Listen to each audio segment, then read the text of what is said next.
सद्गुरु निरंतर प्रतिपल शामिल ही रहता है। और फिर जहाँ शुक्राना बनता है कि ये जो प्रेम बख्शा है, दास भी सारी साथ संगत को हृदय से शुक्राना ही कहना चाहेगा कि जो प्रेम आप सबसे इन पिछले चंद महीनों में मिला, निरंतर मिलता आ रहा है। पर जब ये 4-5 महीनों का जिक्र हो रहा है तो आप सब जी ने इतना प्रेम दास को भी दिया कि किसी भी प्रकार की ऐसी महसूसियत नहीं हुई कि कुछ भी फर्क है या दास अकेला है। तो आपके प्रेम ने वो प्रेम दास को भी दिए रखा। और ये जो प्रेम सद्गुरु ने बख्शा है, दास अक्सर कहता है कि यही प्रमाण है भक्ति का, यही प्रमाण है जीवन में ब्रह्म ज्ञान के होने का। तो इन 5 महीनों में जिन भी स्थानों पर जाने को मिला तो बहुत प्रेम पूर्वक भावों से स्थान स्थान पर महापुरुषों ने दास को कहा कि सदगुरु माता जी को कहना कि आई मिस यू, सदगुरु माता जी को कहना कि आई लव यू। तो दास भाव तो सबके समझ पा रहा था कि सब अपना भाव पछाना चाह रहे हैं, पर दास के मन में है, दास तो रोज फोन करके कह देता है कि I miss you, I love you.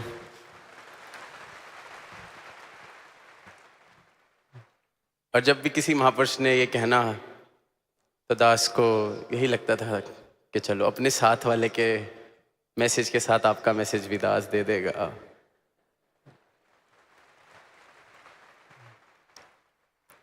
और फिर जब भी कहीं से रवानगी होनी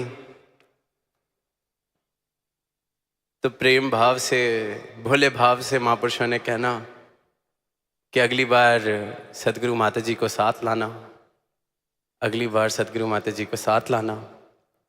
तो दास आज के दिन का ही इंतज़ार कर रहा था इस बात का जवाब देने के लिए, क्योंकि सबने कहा तो अब सबको उस मोमेंट में तो जवाब नहीं दिया गया। पर क्योंकि आज सारा ही परिवार शामिल है, समागम है, सदगुरु साथ बैठे हैं, तो दास ने यही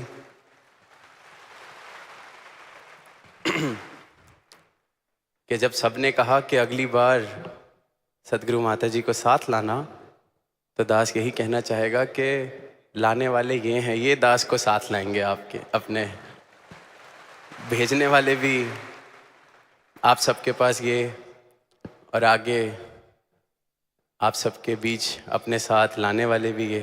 तो सदगुरु माता जी दास को साथ जरूर ले जाना।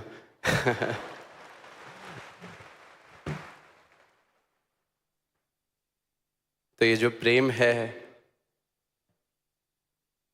ये जो मौके हैं, ये जो पल हैं, इनकी कीमत नहीं डाली जा सकती। एक एक पल इतना कीमती, जीवन इतना कीमती। और निरंतर ये जो बात हो रही है आत्मा मंथन की, बात हो रही है भक्ति वाले भावों की, बात हो रही है इस अविनाशी सत्ता को प्राप्त करने की, बात हो रही है परोपकारों की, बात हो रही है नर सेवा नारायण पूजा वाले भावों की। तो संत युगों युगों से यही संदेश दे रहे हैं कि ये समा जो है बहुत कीमती है, एक एक पल बहुत कीमती है। और समय रहते जिसने इसकी कदर डाल ली, समय रहते इस धरा पर आने का मकसद पूरा कर लिया, तो वो जीवन मुबारक हो जाते हैं, वो जीवन फिर अमर हो जाते हैं, क्योंकि इस अमर अविनाशी से नाता जोड़ लेते हैं अपना समय रहते रहते।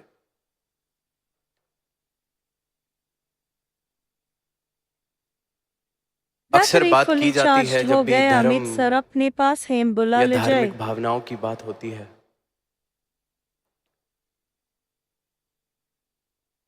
कि कुछ किसी के हिसाब से धार्मिक होना, कोई विधियां करना है, किसी के मुताबिक धार्मिक होना किसी प्रकार के कपड़े पहनना है, किसी के मुताबिक धार्मिक होना कोई ग्रंथ वेद शास्त्र पढ़ना है, किसी के मुताबिक धर्म की परिभाषा ये, किसी के मुताबिक धर्म की परिभाषा वो।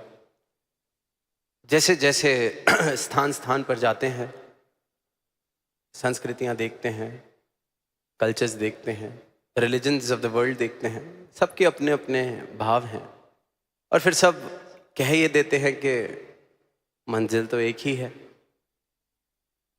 जाना तो एक ही जगह है, हम ऐसे जा रहे हैं, आप ऐसे जा रहे हैं।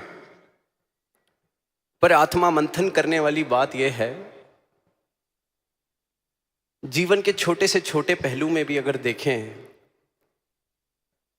जो सबका अपना अपना है, पर्सपेक्टिव जिसे कहा जाता है, ये मेरा पर्सपेक्टिव है, ये मेरा दृष्टिकोण है, ये मेरा हिसाब है, जो सबका अपना अपना है, मेल नहीं खाता, वो सत्य कैसे हो सकता है? सत्य तो सिर्फ और सिर्फ उसे कहा जा सकता है जो सबका एक जैसा है। ऐसी सत्ता, ऐसी बात जिसके लिए कहा गया है आद सच जुगाद सच, है भी सच नानक होसी भी सच। अनादिकाल से जो सत्य है, किसी के हिसाब किताब से उसमें फर्क नहीं पड़ता, मेरे हिसाब से क्या सत्य है, जिसे मैं ये बात की तरह सत्य घोषित करता हूं कि मेरे हिसाब से ये सच्चाई है, वो मेरा हिसाब हो सकता है, वो सत्य नहीं हो सकता, क्योंकि सत्य एक है। अक्सर पढ़ने को मिलता है, देखने को मिलता है कि दो लोग जब बात करते हैं और किसी तीसरे से पूछो कि सच क्या है, तो वो कहता है तीन सत्य हैं, एक इसका सत्य, एक उसका सत्य, और जो एक सच में बात हुई जो सत्य है। अब छोटे छोटे एग्जाम्पल्स लेके देखें। इस वक्त रात्रि है, हम सबके लिए बाहर रात्रि है, कोई ये नहीं कह सकता कि मेरे हिसाब से रात्रि है। सत्य है, इस वक्त का इस जगह पर ये सत्य है। अमेरिका में टाइम जोन्स की वजह से वहां का सत्य ये होगा कि वहां सूरज चढ़ चुका है। ये तो मायावी सत्यों की दास बात कर रहा है। तो जब सृष्टि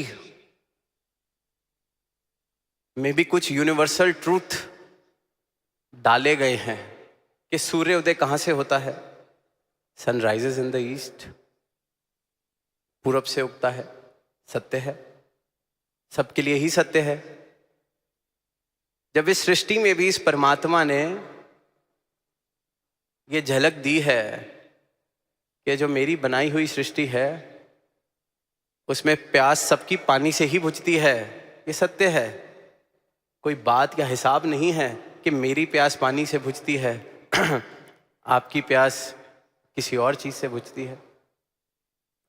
मेरा जीवन ऑक्सीजन से चल रहा है, हवा में है, हम सबका ही जीवन हम सबके लिए सत्य है। ये संकेत दिए हैं इस परमात्मा ने कि मेरी बनाई हुई चीज सबके लिए सत्य है, एक जैसा है।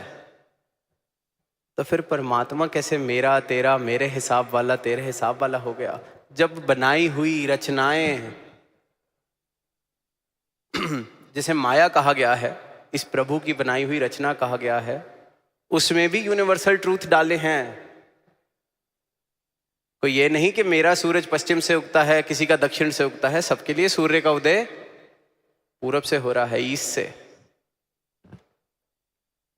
तो बनाने वाला कैसे किसी का पहाड़ में बस सकता है, किसी का गुफा में बस सकता है, किसी का मंदिर में बस सकता है, किसी का मस्जिद में बस सकता है, अलग कैसे हो गया, हिसाब कैसे बन गए।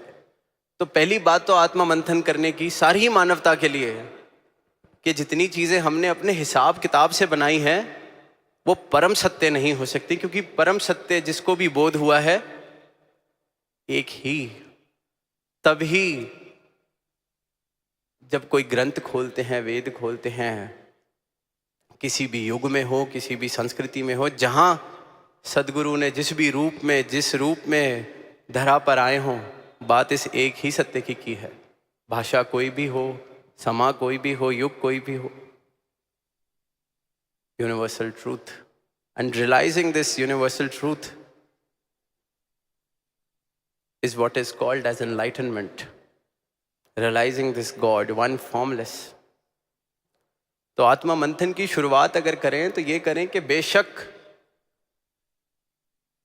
मैं पढ़ रहा हूं, लिख रहा हूं, देख रहा हूं, सीख रहा हूं, पर जितनी चीजें मेरे हिसाब से सच हैं वो मेरे सच हो सकते हैं, मेरे जीवन को चलाने के लिए वो सच्चाइयां हो सकती हैं,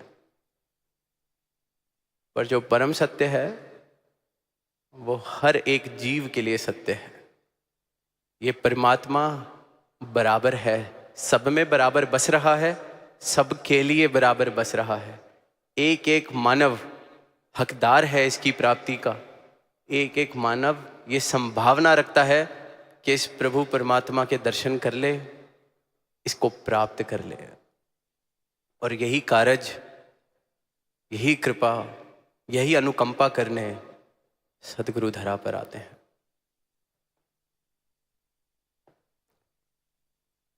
निरंतर महापुरुषों के वचन हम सुन रहे हैं,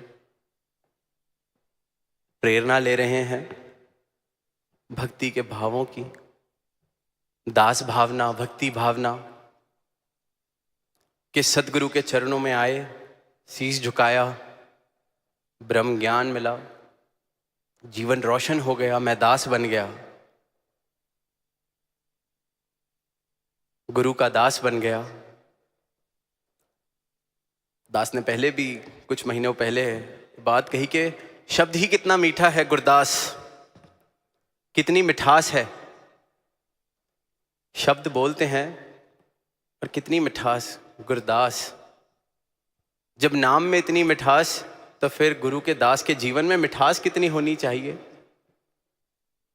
अब मैं खुद को दास कह तो रहा हूं, सदगुरु का दास तो कह रहा हूं, पर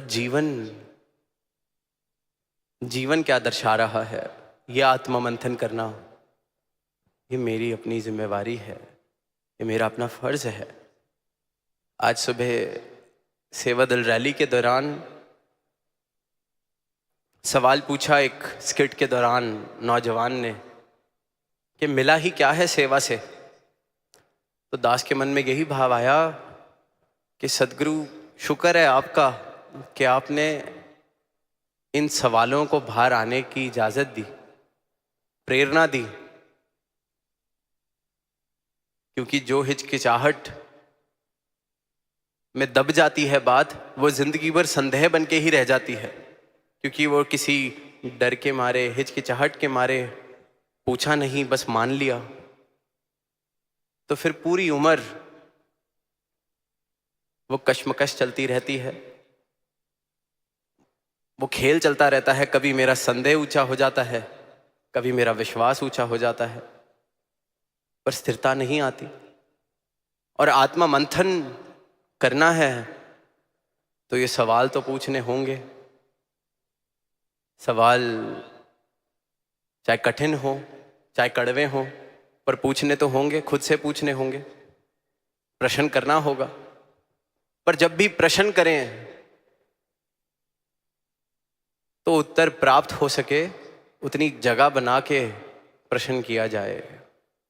यही फर्क है प्रश्न करने में और जिज्ञासा पूर्वक प्रश्न करने में।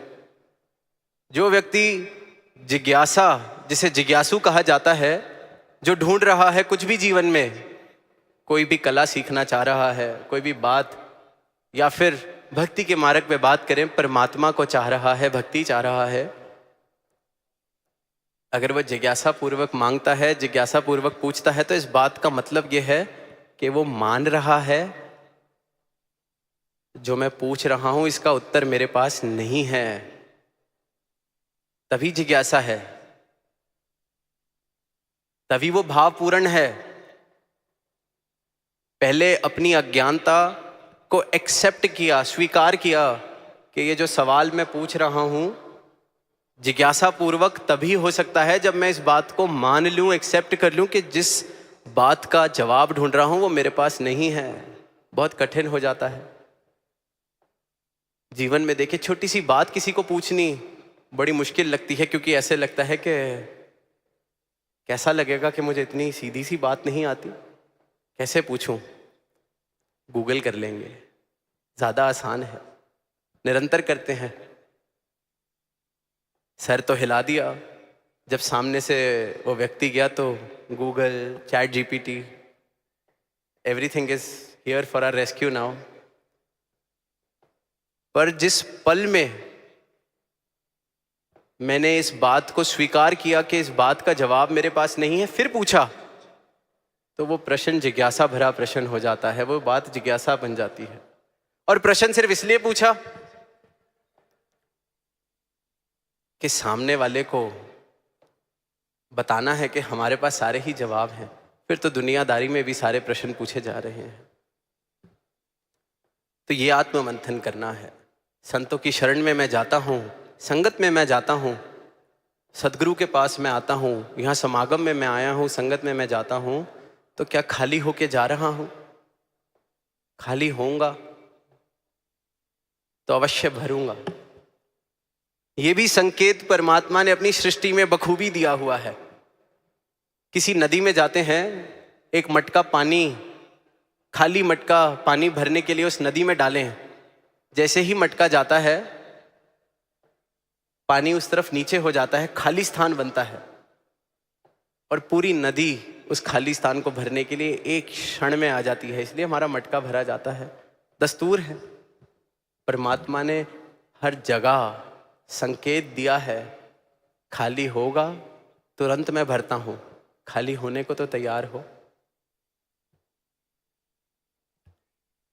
नदी के अंदर, दुनिया के कोने कोने में ये जो यूनिवर्सल ट्रूथ परमात्मा ने संकेत के तरह दिए हुए हैं, खाली तो हो, भरने के लिए तो मैं हर जगह हूं। एयर प्रेशर, वहां भी यही नियम।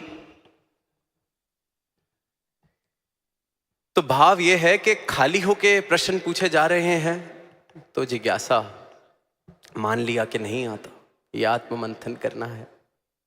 तो जीवन में, अध्यात्म में भी और जीवन के हर पहलू में कुछ तभी सीख सकते हैं।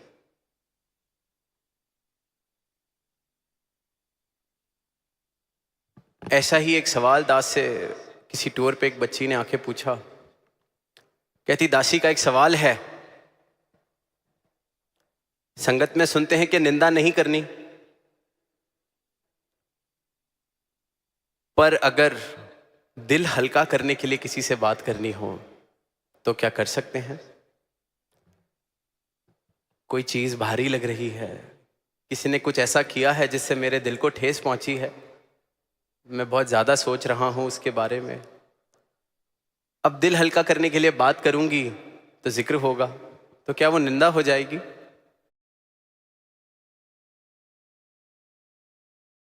करें, जरूरी है। सुनते हैं कि how important it is to express ourselves. तो दास ने ये कहा कि दिल हल्का करने के लिए कोई एक मित्र या कोई एक ही परिवार का जन हो सकता है। आपका ब्रदर, आपकी सिस्टर, आपके फादर, आपके मदर, या बेस्ट फ्रेंड, बॉयफ्रेंड, हुएवर। तो दिल हल्का तो एक ही बार ही होगा। दिल हल्का करने के बाद फिर तो आगे बढ़ सकते हैं। या दिल हल्का करने के लिए भी अगर मैं 100 लोगों के पास जा रहा हूं, दिल हल्का यहाँ भी थोड़ा सा, दिल हल्का वहां भी थोड़ा सा, तो वो निंदा का रूप बन जाता है। अगर भाव दिल हल्का करने का है, करना है, इंसान है, पर भाव किसी को नीचा दिखाने का है, कि इसकी बात मैंने इसलिए की है ताकि मैं ये दिखा सकूं कि मैं इससे बेहतर हूं। जगह जगह जाके दिल हल्का करने का लेबल लगा के अगर इस प्रकार का व्यवहार कर रहा हूं तो वो निंदा है। ये भाव समझने वाला है, ये भाव देखने वाला है। अभी महापुरुष जिक्र कर रहे थे कि एक समागम 2-3 बारी करने को अवसर मिला, तो वो समागम मुक्ति पर्व का जो इस वर्ष 3 स्थानों पर दास को करने का अवसर मिला, तो वहीं दूर देशों में एक भाव दास ने रखा, सारा परिवार बैठा है और एक मिसाल मुक्ति पर्व पर हम वर्षों वर्षों से सुन रहे हैं। एक मिसाल प्रधान लाभ सिंह जी की, कि एक बार प्रधान लाभ सिंह जी शहंशाह बाबा अवतार सिंह जी के साथ उनकी गाड़ी में सफ़र कर रहे थे, संगत जा रहे थे या जहाँ भी जा रहे थे। शहंशाह जी पीछे बैठे हैं, प्रधान लाभ सिंह जी को आगे वाली सीट पे बिठा रखा है और गाड़ी चलते हुए स्थान जहाँ जा रहे थे गाड़ी रोकी, सड़क पे कोई और महापुरुष दिखा और प्रधान लाभ सिंह जी को कहा कि अब रास्ता ज़्यादा दूर नहीं है, आप पैदल चले जाइए, इस महापुरुष को गाड़ी में अपनी जगह बिठा दीजिए। प्रधान लाभ सिंह जी ने कहा सतवचन महाराज, उतर गए और वो महात्मा जिसे शहंशाह जी ने अपने साथ बिठाना था उनको बिठाया और गाड़ी आगे चली गई। तो जो मिसाल सुनते हैं कि प्रधान लाभ सिंह जी को सड़क पे चलता देख पीछे से एक महापुरुष आया, एक संत आया और उसने कहा आप मिशन के प्रधान, संत निरंकारी मंडल के प्रधान, आपको गाड़ी से उतार दिया, आप पैदल चल रहे हैं और वो आम सा सेवादार उसे साथ बैठा लिया गाड़ी में। क्या प्रधान का चलना शोभा देता है? अब जो सीखने वाली बात जो हर साल मुक्ति पर्व पर कोई ना कोई जिसका जिक्र करता है वो ये कि प्रधान लाभ सिंह जी ने जवाब दिया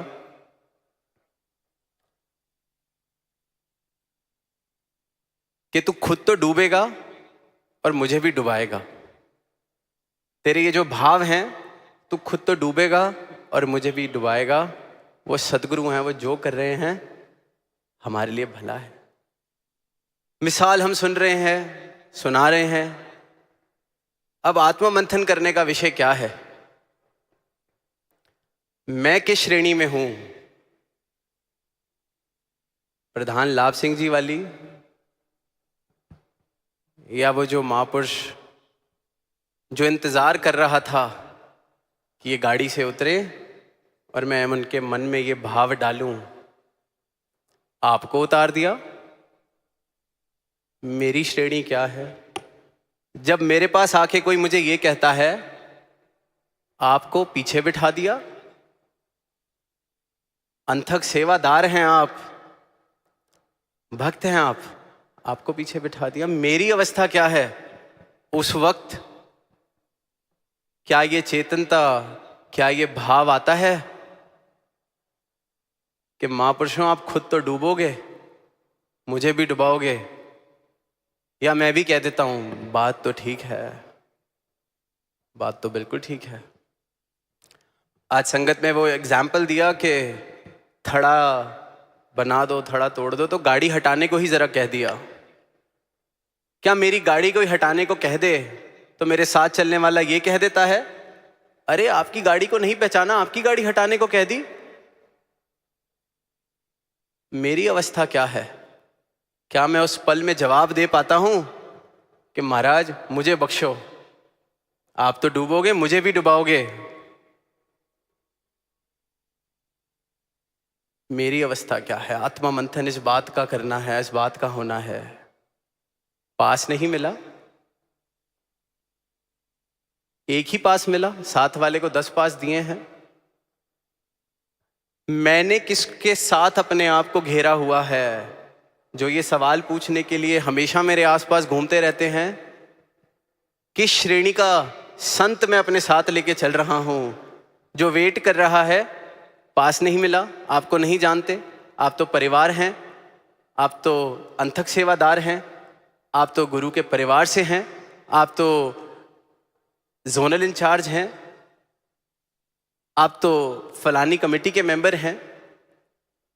मैंने किससे अपने आप को घेरा हुआ है, ये आत्मा मंथन मुझे करना है।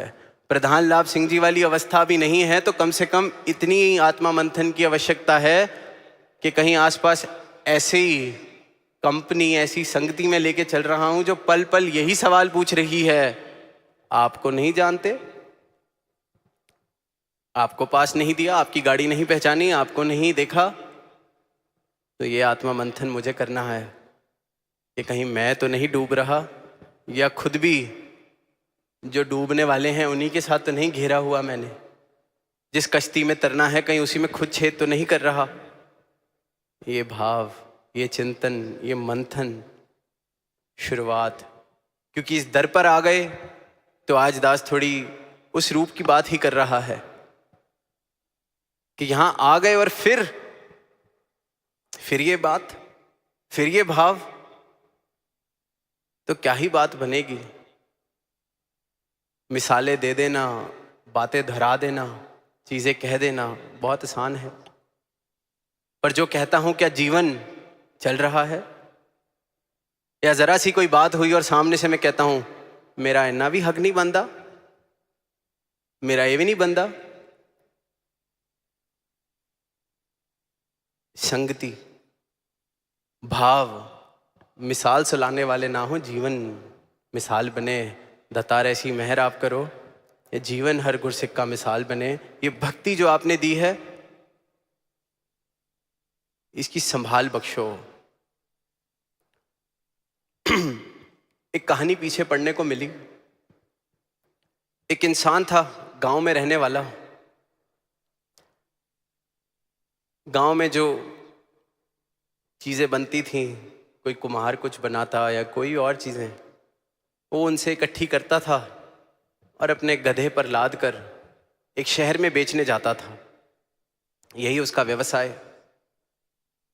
बढ़िया जिंदगी चल रही, शहर में भी सब उसको जानते, 4-5 दुकानदार जिनके पास जाके सब कुछ बेचाता था।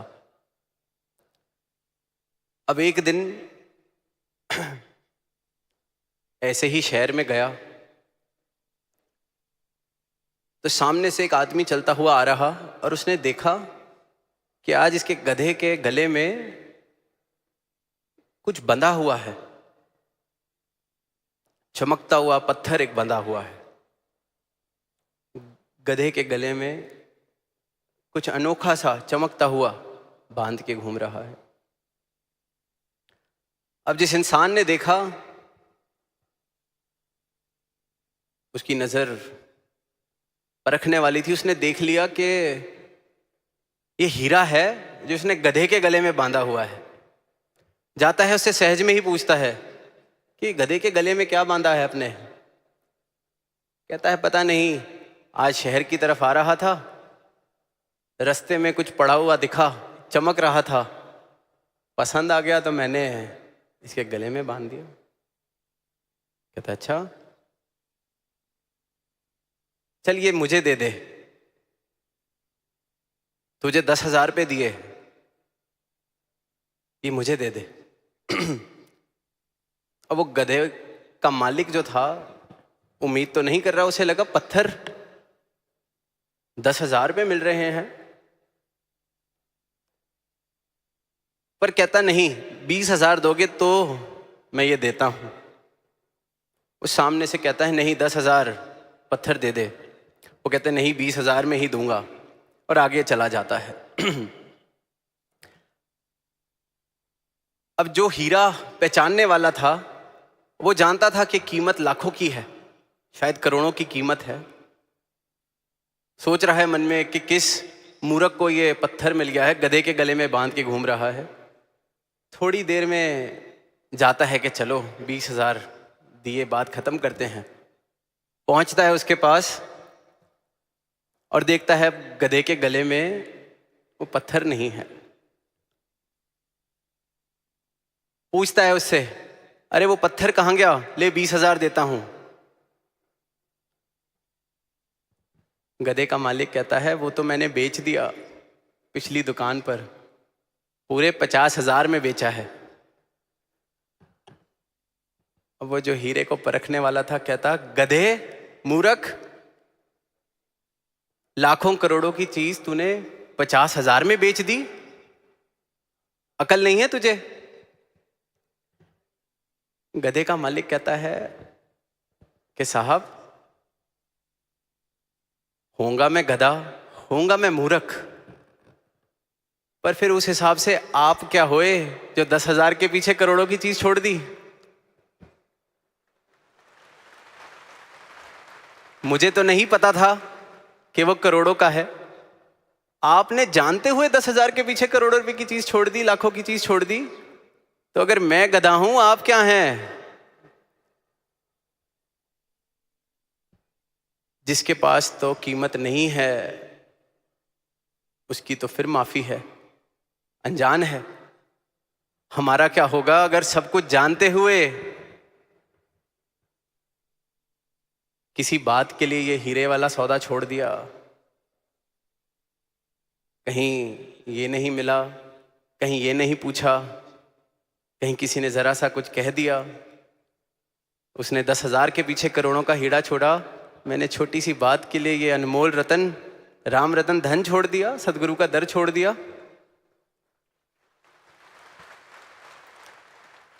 मंथन ये करना है।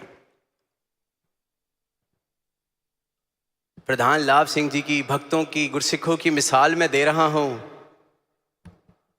पर अपना आनंद किसी ने गाड़ी रोक दी या नहीं पहचानी, अपना आनंद इसलिए छोड़ दिया,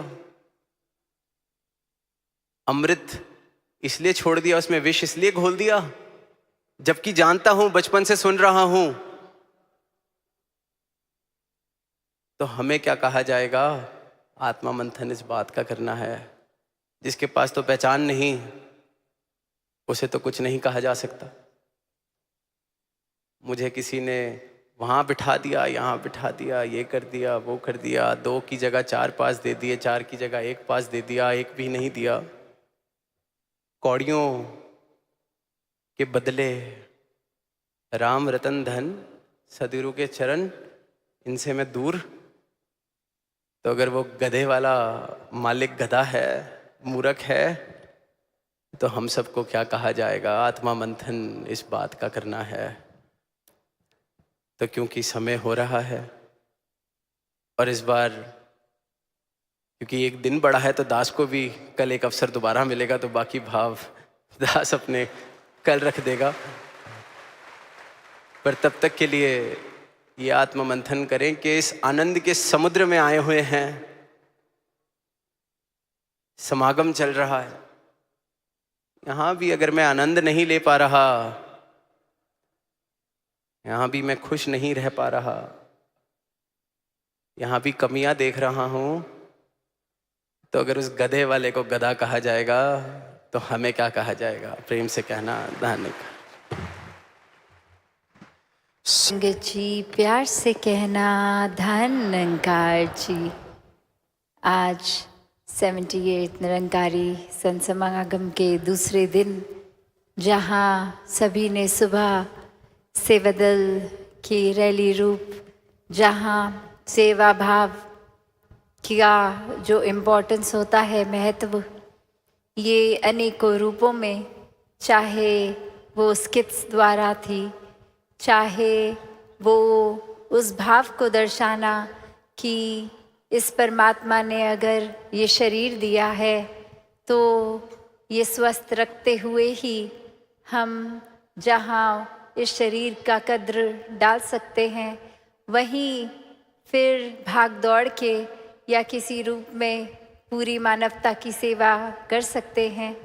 तो कैसे ये तोहफे को हमने स्वस्थ रखना है, इस भाव और अनेकों मन की अवस्था के ऊपर फोकस करते हुए भी, कि कैसे एक सेवा का मतलब ये नहीं कि बस हम दिखें, नज़र आएं, कुछ नज़रों ने देखा और वाहवाही हुई कि ये तो थकते नहीं, ये तो बस एक अपनी नींद आराम का परवाह नहीं करते हैं और बस सेवा करते हैं या फिर एक फाइनेंशियल कंट्रीब्यूशन इतनी देते हैं, ये कुछ भी मन पे ऐसी बात आनी तो मन की ये अवस्था बिगड़ जाती है।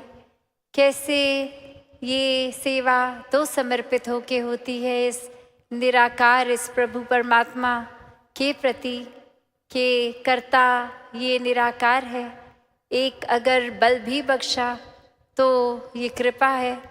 और कैसे एक अपने अंदर कर्ता भाव लाते ही ये अहंकार मन में जन्म ले लेता है, और फिर अहंकार के आते ही ये सीरीज ऑफ थॉट्स या ऐसे भाव आने लग जाते हैं कि जहाँ हम खुद ही अपने आप को सबसे श्रेष्ठ ऐसा मानना शुरू कर देते हैं कि हमसे ज़्यादा अच्छा कोई सोच नहीं सकता, ये कार्य तो हमसे ज़्यादा कोई अच्छा नहीं कर सकता। ये चीज़ जो एक कोई दिक्कत थी, कितनी जल्दी इतनी कुछ ही देर में इस प्रॉब्लम का सल्यूशन मेरी बुद्धि ने निकाल दिया। तो ऐसे अनेक भाव, चाहे वो सूक्ष्म रूप से या फिर कोई बड़ी बात से, ये फिर मन में उतरते रहते हैं। और बात वही कि ये जो आत्म मंथन शब्द पिछले 2 दिनों से, या वो थीम कितनी बारी हर कोई यही जिक्र कर रहा है कि अपने मन के भीतर जाना कितना ज़रूरी है। ये एक सोच विचार की बात नहीं, मन के अंदर ये एनालाइज करना कि हम किस तरह की ही सोच को पकड़े बैठे हैं, हम किस तरह एक अपने आप को बदलने के लिए चाहे बातें करते हैं, सोचते हैं, पर कहीं अच्छाइयों को अपनाने में फिर टाल तो नहीं देते। जैसे अक्सर हमें पता भी होता है, एग्जाम्पल कि सुबह जल्दी उठना है और अलार्म जिस टाइम का है, और फिर 2-3 अलार्म लगा ही लेते हैं कि चलो पहला वाला तो ऐसे ही बंद कर देंगे, वापस सो जाएंगे। तो कैसे एक भाव आ जाते हैं, जब उस तरह से लॉजिकली अगर सोचें तो सिर्फ एक ही अलार्म काफ़ी है कि बस वो एक ही बार बजे, उससे पहले कंटिन्यूस सो जाए, और वो ही एक फाइनल वार्निंग की तरह हमें उठा रहा है, और बात वहाँ पे भी बन सकती है। पर कैसे हम ये डिले करना चाहते हैं चीज़ों को, और उस तरह से कि ये पहला अलार्म इसलिए कि दूसरे से पहले एक संतुष्टि मिल जाएगी कि अभी 5 मिनट और सोने को हैं। तो कैसे मन हम छोटी छोटी चीज़ों से भी अपना बहला लेते हैं, कैसे मन में खुद ही एक कॉम्प्लिकेशन जो इतना सिंपल सॉल्यूशन भी है तो खुद ही डाल देंगे, फिर उसके बारे में सोचेंगे और फिर अंत में वो सॉल्यूशन इतना सिंपल लगेगा। वैसे ही ये आत्ममंथन से कंक्लूजन्स भी यही निकलती हैं कि दुनिया के सारे रंग हमने अपने अंदर डाल लिए हैं, इतना एक हर एक बात का असर इस तरह कभी कभी बांध लेते हैं कि बस किसी एक ने एक बार कुछ ऐसा बोल दिया तो वो मन उस इंसान के लिए हमेशा के लिए ही मैला हो गया। तो ये जब निराकार प्रभु को आधार लेते हैं तो वाकई ही फिर वो हमारा एक कंफर्ट का जोन जितना होता है उससे बाहर भी चले जाते हैं और मन फिर बहुत ही चीज़ों को सिंप्लीफाई भी कर लेता है कि ये दातार का अब आधार लिया है इस निराकार प्रभु परमात्मा का।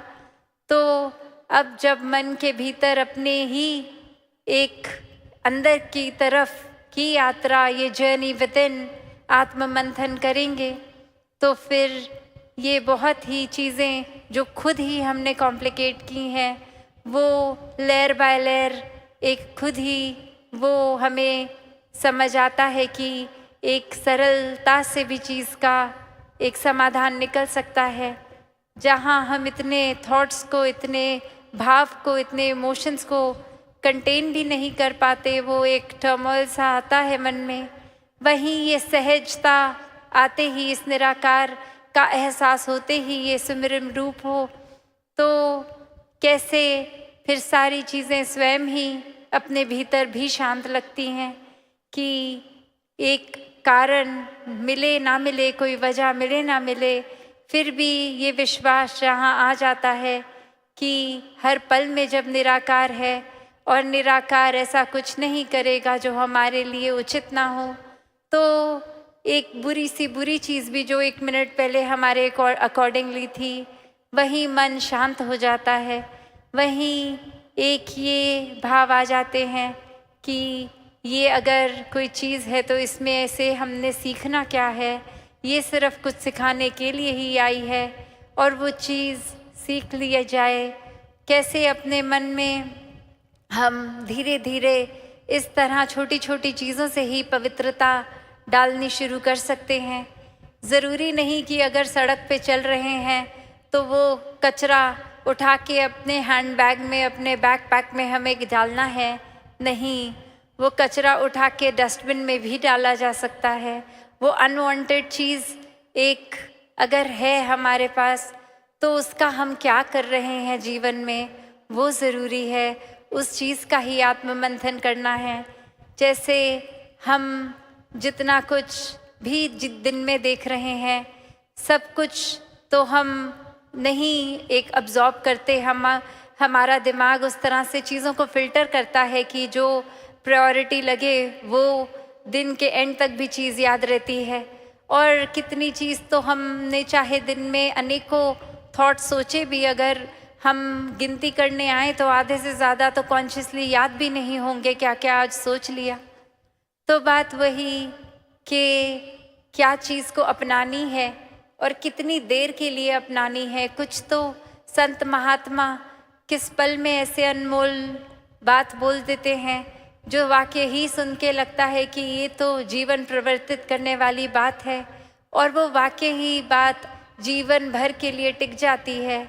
और वहीं हम अक्सर कुछ ऐसी छोटी हल्की बात कि कुछ हम कह देते हैं या हमारे साथ घट जाती है अगर घटना, तो उसको चाहे वो लिटरली इनसिग्निफिकेंट होती है, फिर भी उसको हम बस उसको पकड़ लेते हैं और वो भार बना के जीवन भर वो भार को ढोते ही रहते हैं। तो यहाँ वही बात कि कैसे हम अगर कुछ कर भी रहे हैं तो वो शुरुआत कहाँ से हुई, वो हमारे अंदर से ही शुरुआत हुई। एक उदाहरण, ये एग्जाम्पल, जब भी हम कहीं अगर पहाड़ी इलाके किसी हिल स्टेशन में आते हैं तो अक्सर ऐसे पॉइंट्स होते हैं जहाँ से हमें लगता है हम अगर कुछ ज़ोर से बोल रहे हैं तो वो एको करके वापस आता है हमारे कान में, वही बात, हमारे शब्द ही। तो हम जो संसार में डाल रहे हैं वही घूम के आ रहा है। और उसी तरह कैसे हम अगर कोई अच्छी बात बोल देंगे, घूम के अगर आ भी रही है, तो ये उन पेड़ों को, उन पत्थरों को कुछ उस अच्छी बात का असर हुआ नहीं। वहीं हम अगर कोई बुरी बात, कोई गाली गलौज भी ज़ोर से बोल देंगे और वो हर जगह से हमारी ये साउंड फ्रीक्वेंसी ये छूती हुई वापस एको करके हमारे पास वापस शब्द अपनी आवाज़ में आ जाएंगे वो बुरे, तो भी क्या चीज़ों को जिनसे वो आवाज़ हमारी टकराई फ़र्क पड़ा नहीं, वो अभी भी वैसी की वैसी। तो एक बात वही कि अक्सर हम ये सोचते हैं कि हम अगर किसी को कुछ बुरा बोलेंगे तो अगला कितना परेशान होगा और ये उसको एक सबक मिलेगा कि कैसा महसूस होता है बुरे शब्द सुनना। उसके लिए बोल भी दे हम तो उस इंसान को उसी पत्थर और पेड़ की तरह हो सकता है कोई फ़र्क भी ना पड़े हमारे शब्दों का, पर वो वापस हम पर जब घूम कर आई, रात की नींद हमने खुद अपनी ख़राब कर लेनी थी। उससे एक रात पहले जो तैयारी कर रहे थे कि कल तो मौका मिलेगा, वो व्यक्ति मिलेगा, ये पॉइंटर्स बना लिए हैं, इसको बहुत सार्कास्टिकली उसके आगे रख दिएंगे, तो उसका मन कितना ख़राब हो जाएगा। तो कैसे अक्सर एक हम अपना ही, जैसे दासी वो एग्जाम्पल देती है कि अपना खुद का हम हाथ कितनी बार जला लेते हैं सिर्फ ऐसी कोई गर्म चीज़ पकड़ने के लिए जो नियत रखते हैं वो गर्म चीज़ सामने वाले पे फेंकेंगे, अगला जल जाएगा, और वो निशाना हमारा लगे उस इंसान को, वो चीज़ ना लगे। पर जितनी देर वो चीज़ हमारे हाथ में है, हमारा हाथ तो कंपल्सरी ये एक जलेगा ही जलेगा, वो तो कोई दूसरा उसमें ऑप्शन ही नहीं है। तो चीज़ें क्या अपने पास रखनी है मन में, क्या नहीं। और सिर्फ ये कोई एक वो बात नहीं कि समाज में एक बिहेवियरल बात की ही ऐसी नहीं हो रही कि अच्छे कर्म या बुरे कर्म, वो भी एक ब्रॉडर अगर आत्ममंथन की जहाँ बात हो रही है, सब बातें उसमें आती हैं। पर असल में तो ये अपनी खुद पे काम करने वाली बात है, ये अपने सुधार की बात है, वो चाहे हर तरीके का हो। पर जिन्होंने ये स्पिरिचुअल ग्रोथ को ही प्राथमिकता दी है, आध्यात्मिक पहलू को अपने अंदर इतना आत्ममंथन करके पक्का कर लिया, ये प्रभु परमात्मा से अपना नाता और गहरा जोड़ लिया, तो अक्सर हम खुद ये महसूस भी करते हैं कि जब भी हम ऐसे फील करते हैं कि हम स्पिरिचुअली ग्रो कर रहे हैं, तो बाकी सोशल पहलू, बिहेवियरल पहलू, संसार के अपने व्यवहार, अपने सामाजिक रिश्ते, सब खुद ब खुद बेहतर हो जाता है, क्योंकि मन हमारा एक टिक रहा है सही जगह।